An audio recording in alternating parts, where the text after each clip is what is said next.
오늘 초대 손님은 아마존의 주인장이십니다. 최지철 교수님 어서 오세요. 고맙습니다. 안녕하세요. 반갑습니다. 너무 감사합니다. 와주셔서. 아이고 이렇게 불러주셔서 예. 고맙습니다. 아니 요새는 아마존 주인장으로 더 유명하지 않으십니까? 아 진짜 그거 좀 어색한데요. 제가 이제 강연을 많이 하잖아요. 그럼 저를 소개를 할 거 아니에요. 이화여대 교수 뭐 이렇게 소개를 하는데 요즘은 이화여대 교수를 얘기 안 할 때도 있고요. 얘기를 해도 사람들이 이러고 있다가 그리고 최천의 아마존 유튜브를 운영하고 있습니다. 그럼 그때 박수를 치는 예. 참 대단합니다. 정말 대단하십니다. 그거 여쭤보고 싶었어요. 최지철의 네. 아마존이라고 이름을 누가 지으신 거예요? 그게 아마 제작진이 몇 개를 이렇게 해가지고 주변에다가 이렇게 돌려봤나 봐요. 네네. 근데 사람들이 제가 아무래도 열대 정글에 돌아다닌 사람이니까 네. 아마존이라는 이름이 어울릴 것 같다. 근데 문제는 제가 아마존에 못 가봤거든요. 아 진짜요? 열대 웬만한 데 다 가봤는데 네. 아마존엔 못 가봤어요. 오. 근데 그걸 또 하필이면 아마존을 해놓으니까 저는 할 때마다 불편해 죽겠어요. 언제 한번 가셔야겠네요. 아마존에 가야죠. 진짜. 네. 예. 최재천의 아마존에서 아마존을 가다. 이거 괜찮을 네. 것 같습니다. 그것도 한번 기획을 해야 되겠네요. 게다가 또 이제 없는 게 없이 뭐든지 다 있다 이런 느낌이 들어서 저도 참 제목이 좋더라고요. 네.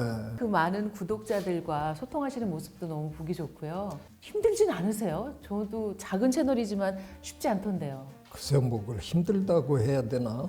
약간 제가 생각해도 좀 제 자신이 약간 좀 신기한 거 하나는 뭘 하면서 힘들다는 얘기는 한 번도 해보는 적이 없어요. 환경운동 하시는 최열리 사장님이 네. 언제 저한테 해주신 말씀이 있는데 살면서 하지 말아야 될 말이 3개가 있대요. 바쁘다, 힘들다, 죽겠다. 오. 이런 말은 하는 게 아니다. 근데 어떤 사람은 바빠서 힘들어 죽겠다. 그러네요. 네. 아. 근데 저는 바쁘다는 얘기는 그래도 가끔 해본 것 같은데 힘들다 죽겠다라는 얘기는 제 생각에 한 번도 입에 담아 본 적이 없어요. 네. 그냥 해요. 힘든지도 모르고 그냥 하라면 해요. 그냥. 그 꾸준함이 교수님을 오늘날까지 이끌어온 힘이 아닌가 싶은데요. 나이가 제가 그래도 70이 되는 바람에 교수님이요? 제가 70이에요. 이제 오, 주인공 좀 잠깐 봐요. 아닌 것 같아요. 민중을 그래서 이제는 정말 옛날식으로 얘기하면 저 떠났어도 상관없는 나이가 된 거잖아요. 네. 그래서 이제는 좀 건강을 잘 살피려고 지금 이제 노력하고 있습니다. 제발 부디. 네. 예, 왜냐하면 네. 사실 우리 시대 그리고 대한민국에 어른이 몇 분 안 계세요. 그렇게 됐네요. 네, 네. 그래서 그 어른들 중에서도 젊은이들의 마음을 이해해 주시고 그러면서 또 삶의 지혜를 전달해 주시고 그리고 당신의 분야에서 정말 꾸준히 일가를 이뤄내신 그런 어른이 몇 분 안 계시더라고요. 그래서 교수님 존재가 정말 소중해요. 아이고 저한테 큰 부담을 주시네요. 아유 죄송합니다. 아니 그게 아니라 예. 저도 그런 얘기를 몇 년째 좀 하고 있었거든요. 언제부턴가 우리 사회에 그런 분들이 나설 수도 없는 분위기가 돼버렸잖아요. 노인네가 왜 나서냐, 뭐 무슨 얘기만 하면 사회의 절반은 그 말에 꼬투리를 잡고 이제 공격을 해야 되고 그러니까 아직도 우리 사회에 어르신들 계시잖아요. 근데 그분들이 지금 전혀 네. 사회적인 발언을 안 하시잖아요. 하시기가 너무 부담스러우시니까 네, 숨는 거죠. 이거 참 안타까운 일이라고 생각해요. 맞습니다. 그런 분들의 존재가 사실 우리에게는 어떤 나침반이라든가 그렇죠. 그런 역할이거든 존재 자체가 네. 말씀 한마디가 네. 그런 면에서 교수님 무척 궁금해지는 건 350만 이상이 찾아본 최지천의 아마존 네. 최고 인기 동영상이 있잖아요. 네. 예. 저 맨 처음 시작하는데 깜짝 놀랐어요. 아니 지금 시대에 아이를 낳는다는 건 IQ가 교수님 그런 말씀하시는 분인지 몰랐거든요. 유튜브가 사람 되는데요. 그렇게 많은 분이 보실 거라고 생각하셨어요? 그렇게까지는 생각을 안 했지만요. 사실은 그 발언은 제가 거의 한 20년 동안 해오던 발언이에요. 제가 2005년에 쓴 책이 당신의 인생을 이모작하라라는 책을 썼거든요. 근데 그 2005년에 우리나라 출생률이 1.08이었어요. 2004년이 1.12였고 우리가 흔히 합계 출산율, 대체 출산율이라고 하는 게 2.1이란 말이에요. 2.1명을 부부가 낳아줘야 인구의 변화가 없다는 거죠. 2명이 아니라 0.1이 붙어야 돼요. 왜냐하면 결혼을 하기 전에 죽는 사람이 나타나니까. 그렇죠. 평균을 내보면 2.1인데 이미 우리나라는 2.1 밑돈 지가 굉장히 오래됐는데 정부랑 사회가 전혀 그 문제에 대해서 신경을 안 쓰고 있었어요. 근데 저는 동물 개체군 연구를 하던 사람이니까 한반도에 있는 호모사피엔스 개체군을 이렇게 보니까 이 동물들은 이상한 거예요. 이 상태로 가면 다 그냥 숫자가 줄어서 개체군이 사라지는데 아무 걱정 없이 사는 거예요. 그래서 이거 아닌데 그때부터 2000년대 중반 때부터 이 문제에 대해서는 그냥 여기저기 불려다니면서 얘기를 많이 했어요. 그럼에도 불구하고 그냥 계속 우리는 나빠졌잖아요. 그래서 지금 0.7 어쩌면 이제 발표가 나오면 0.7이 아닐지도 모른다는 거 걱정하는 사람들이 많아요. 0.69가 나올지도 모른다 걱정하는데 이건 있을 수 없는 출생률인 거죠. 인류 역사에 인간 집단으로 이런 출생률을 가져본 집단은 기록된 바가 없는 거예요. 그러니까 뭐 사실 큰일 난 거죠. 갑자기 사실은 조명을 받은 거지. 저는 굉장히 오랫동안 이 얘기를 해오고 있었어요. 근데 아마 이게 유튜브의 속성상 약간 저도 험악하게 얘기를 아마 했겠죠. 그리고 이른바 썸네일이라는 걸 이제 뽑을 때 뭐 바보니 어쩌니 이런 걸 막 끌어내가지고 많은 분들이 기분 나빠서 들어와서 보다가 기분 나쁜 소리 아니었네 이랬다는 거예요. 그래서 그렇게 조회수가 많이 늘었네요. 예능 아니고 우리가 귀담아 들을 말씀 중에 이렇게 많은 조회수가 기록되는 경우가 거의 없는데 그건 그만큼 많은 분들이 관심이 있다는 얘기인 거잖아요. 그런 것 같아요. 일단 결혼 자체를 저도 안 해서 참 죄송하지만 제 조카들도 결혼 자체에 관심이 없는 조카도 있고 결혼에 관심이 있고 뭐 남자친구 사귀 이런 조카도 아이 낳는 문제는 전혀 고려의 대상이 아니더라고요. 근데 거기다 대고 뭐라고 할 수가 없는 거예요. 왜냐하면 옛날 생각하면 절대 안 되잖아요. 그렇죠. 저는 그래서 육아에 독박자가 붙은 게 너무 가슴이 아팠어요. 맞아요. 결국 그렇게 되는 거니까. 그러니까요. 뭐 아무리 부부가 같이 바깥에서 일을 해도 거의 그냥 엄마가 일단 책임을 지는 거고 남편이 조금 도와주면 다행인 거잖아요. 가끔 이제 뭐 이금희 아나운서가 그런 식으로 안 물어보셨겠지만 프로그램 같은 데 보면 사회자가 바깥 양반이 많이 도와주세요 이러고 물어요. 근데 저는 그거 자체가 참 틀렸다고 생각했거든요.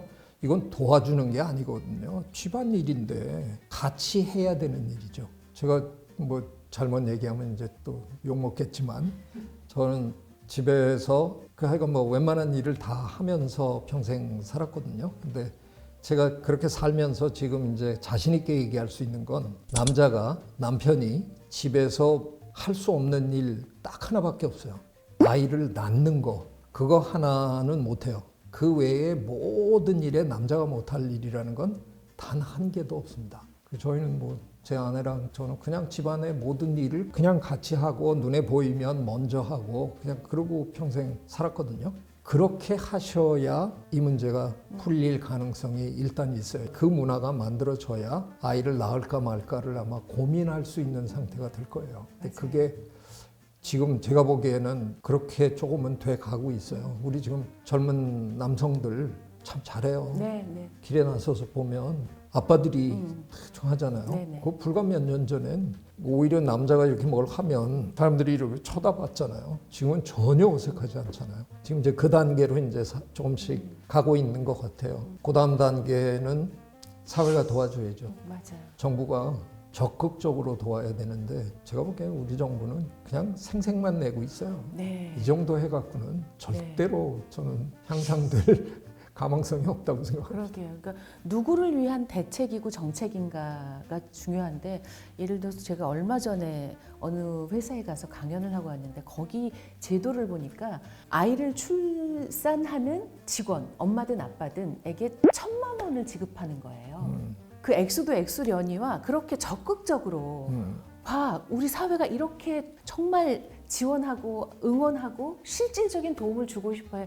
이게 필요한 것 같더라고요. 그렇죠. 네. 네, 2005년에 쓴 제 책에서 이런 시나리오도 그 책에 써놨어요. 남편은 박물관에서 일하는 학예관인데 자기가 일하는 연구실에서 이렇게 창문에 내다보면 그 잔디밭에서 딸이 놀고 있어요. 선생님들하고.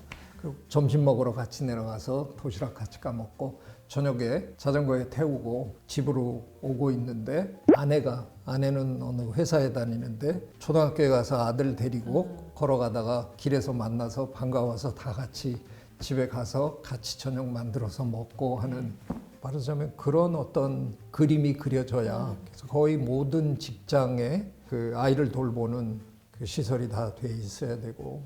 그래서 왜 전국적으로 가장 출생률이 높은 도시가 세종시인 그렇죠. 이유가 바로 맞습니다. 네. 그 케이스가 참 좋은 게 그렇게 준비하면 오를 수 있다는 거를 보여준 건데 그런 게 있는데도 못하고 있다, 안 하고 있다, 섭섭한 일입니다. 그러게요. 그래서 네. 정말 왜 항상 어떤 문제든 그 문제 당사자 시선으로 바라봐야 하는 거잖아요. 그렇죠. 그게 맞습니다. 지금 제일 필요한 것 같습니다. 네.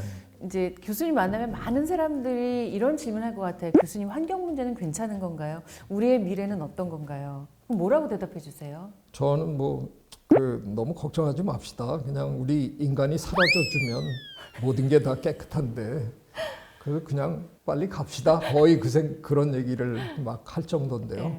네. 예, 뭐 심각하죠. 우리나라에서도 먼저 워낙 많이 팔린 그 사피엔스라는 네, 책을 네. 쓴 유발 하라리 네. 교수가 그냥 보니 그 책에서 한 300년 남았다라고 쓴 거 아니에요. 이제 세계를 돌아다니면서 300년 남았습니다. 그러면 다 놀래가지고 이제 막 하는데 저는 그 얘기 시작하자마자 제가 300년까지 꼭 갈 것 같냐. 나는 이대로 가다간 이번 세기를 못 넘길지도 모르겠다는 걱정이 든다. 그랬더니 아니 너는 무슨 근거로 그런 얘기를 하냐고 오히려 저한테 이제 막 공격을 해대고 그래서 저는 그때 그 하라리 교수한테 나는 농담이 아니다 그랬어요. 정말 최대한 객관적으로 우리가 하고 있는 이 행태를 분석해 보면 표현을 제가 이렇게 합니다. 떠나고 싶어서 환장한 동물이 아니면 이렇게 못한다.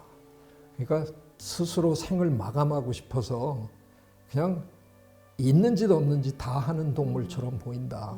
그래서 뭐 이대로 가다가는 어느 순간에 그냥 종말이 와도 나는 아마 그 순간이 오면 이렇게 얘기할 거다. 거 봐라. 내가 이럴 줄 알았다. 이제 욕은 바가지로 먹겠지만 그런 날이 올지도 모르겠다. 그게 이번 세기 안에 벌어진다 그래도 난 눈 하나 깜짝하지 않을 거다. 그렇다면 이제 70몇 년밖에 안 남은 거거든요. 그러네요. 그렇게까지 심각하냐? 그거는 뭐 제가 모든 자료를 다 분석해서 낸 얘기는 아니고요. 경고 차원에서 하는 얘기지만 그 정도로 저 같은 사람이 얘기해야만 하는 그렇게 심각한 상황이라고 저는 생각합니다. 울적하네요. 그래요. 네. 그나마 그래도 우리는 좀 살았으니까. 그러니까요. 그게 참 근데 우리 미안해요. 젊은 친구들한테는 이게 뭡니까? 네. 그러니까 이제 심지어는 기후 우울증이라는 걸 앓는다 하잖아요. 뭐 우리가 무슨 짓을 한들 당신들이 세상을 이렇게 만들어 놔서 우리는 사실 솔직히 무기력감 때문에 아무것도 하고 싶지 않다. 그것처럼 위험한 게 어디 있어요? 무기력증에 빠진다 하는 거는 참 있을 수 없는.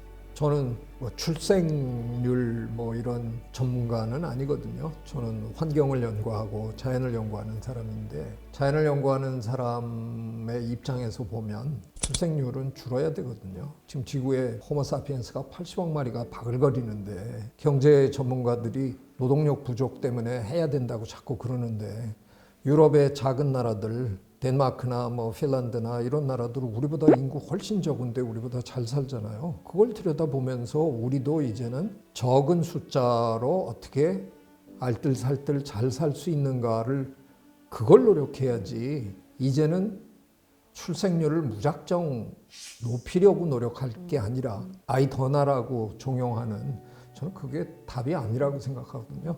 전 세계의 모든 나라들이 우리나라처럼 다 출생률을 낮춰주고 그러면서 환경 문제를 해결해 가면서 새로운 삶의 방식을 찾아야 그게 오히려 옳은 거라고 생각해요. 문제는 다른 나라는 안 하는데 우리 혼자 사람이 적어지면 이제 상대적으로 우리가 힘들 거라는 거. 네네.